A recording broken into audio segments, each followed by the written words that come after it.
Assalamu alaikum warahmatullahi wabarakatuh. Sheikh Saidi, vipi hali yako? Salama? Ripoti zaidi. Kama vile ulivyoniagiza au ulivyotaka kuwa nikupatie historia yote ambayo inahusiana na Bushiri Salum au Salum Bushiri, lakini kama maarufu watu wengine wanavyomfahamu Abushiri, lakini jina lake halisi ni Bushiri Salum au Salum Bushiri. Hilo ndio jina lake halisi. Sisi ni moja au mimi ni mmoja katika wajukuu au vitukuu tunaweza tukasema wa Salum Bushiri au Bushiri Salum. Kwa kuwa ulitaka kujua historia yote ninavyoifahamu, historia ninavyoifahamu mimi, nilivyoifahamu mimi, nakumbuka kipindi ilichokuwa mdogo, mama yetu au mama yangu alinieleza, akanambia lile jumba la mambo msije, lile lilikuwa lenu, na akanambia shamba ya Jang'ombe, kwa sababu Jang'ombe lilikuwa ni shamba lile, akanambia vile vile lilikuwa lenu. Akanambia sio shamba hili ambalo lilikuwa hapa tu Kikangoni, ambalo heka 30 sasa hivi zilibaki. Ili shamba lilikuwa zaidi ya heka 100 lakini serikali ilipinduliwa, ikabidi ligaiwe heka 3 na watu wengine. Kwa hivyo nyinyi mmebakishiwa heka 30 pamoja na watoto na baba yenu na watoto na ndugu zake. Hiyo historia ambayo ninayoifahamu kwangu mimi kwa kifupi kuhusu Salum Bushiri au Bushiri Salum. Isipokuwa tu nakumbuka kuna ndugu yangu mmoja aliwahi kuoa mwanamke wa kizungu wa Kiingereza.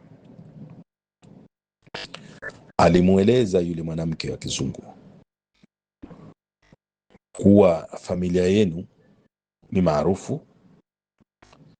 Baada ya kusikia hili jina la Bushiri, akataka kujua Bushiri ni yule ambaye alokuwa amepigana na Wajerumani katika vita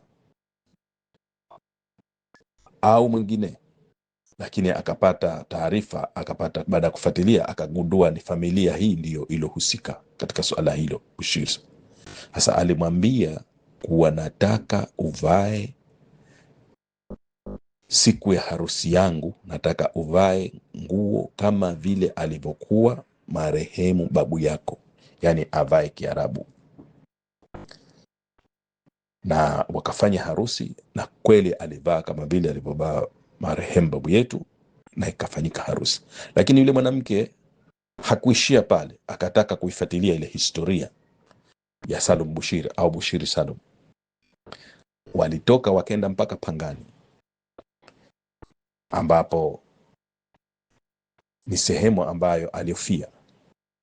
Hakuridhika alivyonieleza huyo ndugu yangu kuwa walikwenda wakati huu walikuwa ni Rais Mkapa, wakakutana na Rais Mkapa katika kufuatilia masuala mengi yanahusiana na historia, na moja wapo lilikuwa ni suala hilo ambalo la Salum Bushiri au Bushiri Salum. Akamweleza, katika kuelezea yale yote alimweleza Rais Mkapa, alimweleza ndugu yangu, akamwambia familia babu yako ni maarufu sana, kaipigania Tanzania katika kuikomboa dhidi ya makucha ya wakoloni. Lakini ikawa yumo bado katika masuala ya kuifuatilia historia, na nafikiria alivyoniambia alikuwa anataka kuandika kitabu yule kuifuatilia ile historia, na katika kupata habari akasema kagundua baada ya kunyongwa wale Wajerumani waliichukua kanzu yake na wameiweka katika makumbusho ya Ujerumani. Kwa hivyo akawa anataka vile vile kufanya safari ya kwenda Ujerumani ili kufuatilia historia ya Salum Bushiri au Bushiri Salum. lakini kwa kuwa ndoa ndio ndoa, baadaye ilitokea mfarakano wa kindoa, wakaachana. Kwa hivyo tena hakupata kuifuatilia historia ile,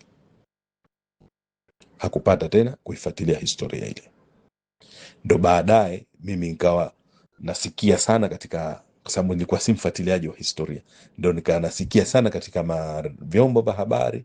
Baada ya kusikia vile, nikaanza kufuatilia katika vyombo vya habari, sasa historia ya babu yetu vipi, ndo nikaikuta kumbe ni historia maarufu, inajulikana, na hata nikatazama kwenye Wikipedia, wapi kila sehemu nikakuta jina la Abushiri, lakini kiuhalisia sio Abushiri, uhalisia jina lake ni Bushiri.